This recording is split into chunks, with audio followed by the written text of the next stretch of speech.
Alright, what's up mga ka-Aizor? Welcome back ulit sa aking YouTube channel na Project Aizor. Yeah. Nagbabalik na naman para sa panibagong project vlog. Yeah.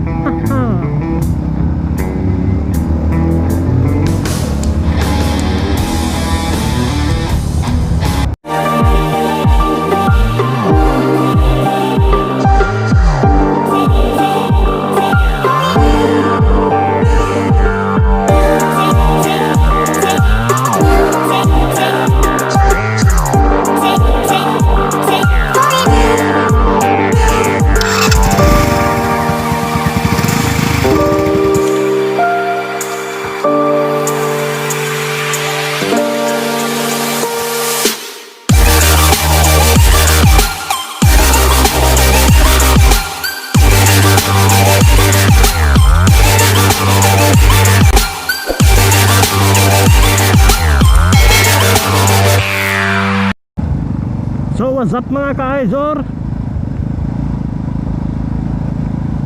May panibago na naman tayong vlog. May panibago na naman tayong kalokohan na gagawin. So may mapapanood na naman kayong walang kwentang vlog. Sunday na naman mga ka-Aizor. So expect natin na may rides tayong pupuntahan. Yeah.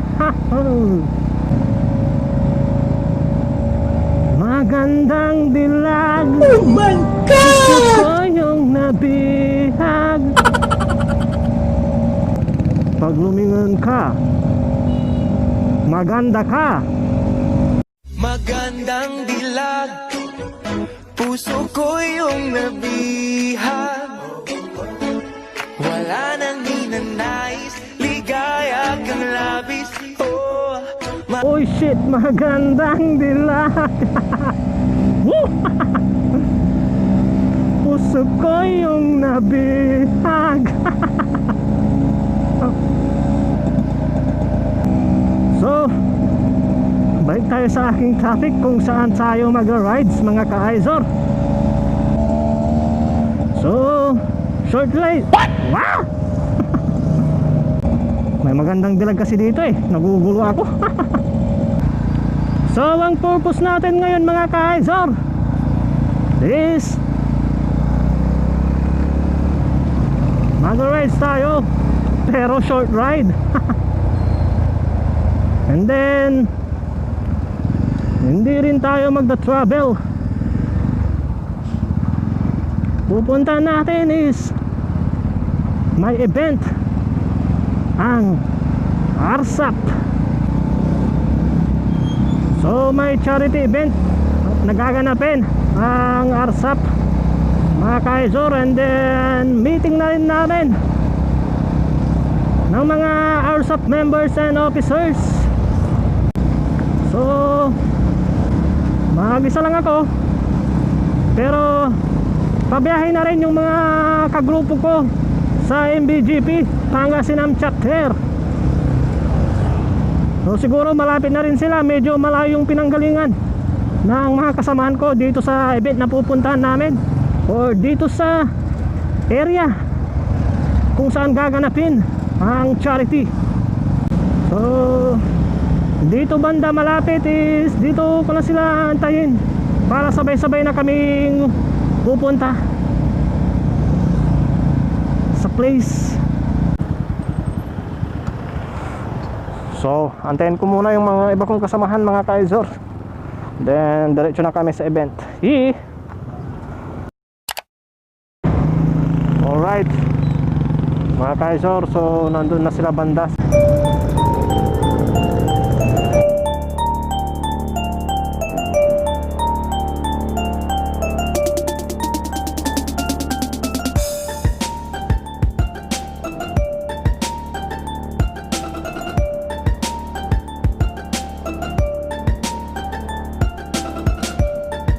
Let's go!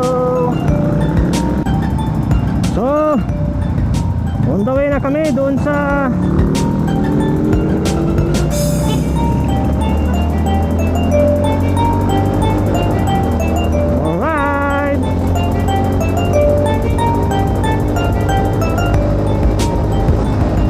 Kininam ang bilis. 150 Rango. Ang bilis ni Sir Efren talaga pag siya yung mag-steer. So bagbag na kami mga kaisor kasi late na kami dun sa pupuntahan naming event.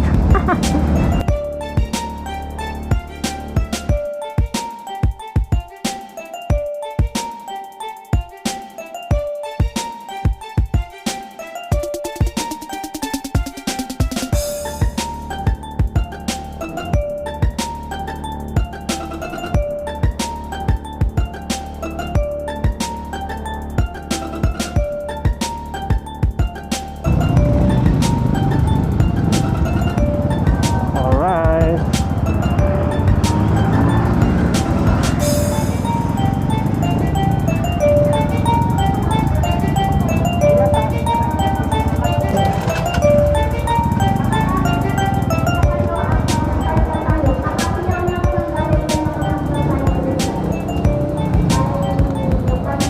Alright, yeah.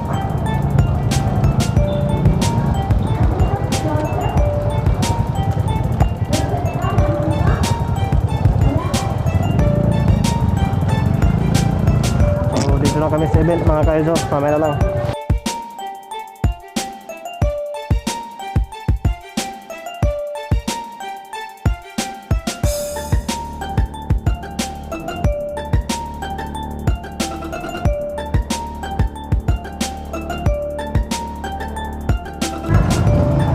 Thank you, sir.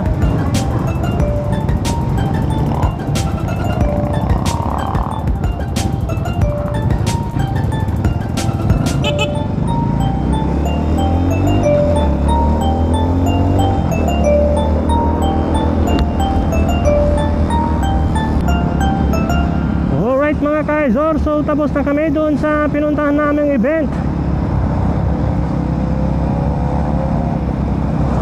Saglitan lang kami mga kaizor.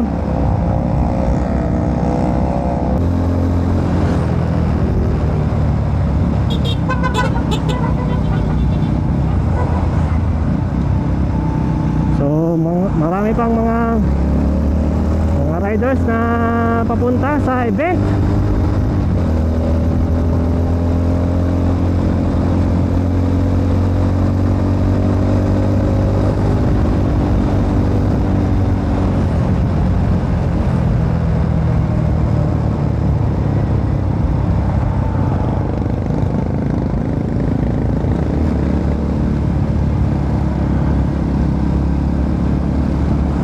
Grabe yung bikers oh.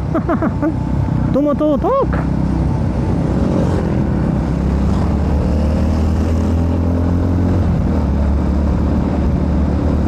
Yan yung technique ng mga ibang riders.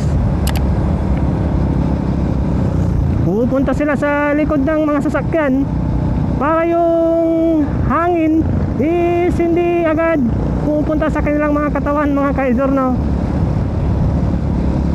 Pero napakadelikado yan para sa kanila no, kasi hindi nila alam yung takbo ng tinututukan nila, baka biglang magpreno, kaya dapat aggressive ka.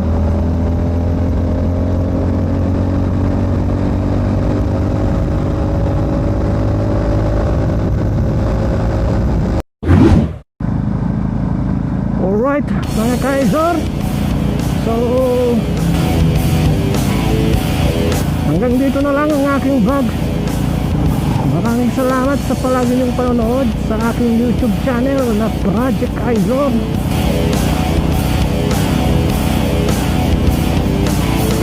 Hanggang sa muli nating vlog, hanggang sa muli nating pagkikita mga ka-Aizor.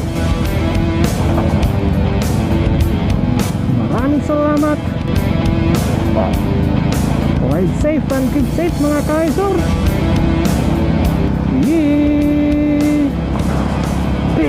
Peace.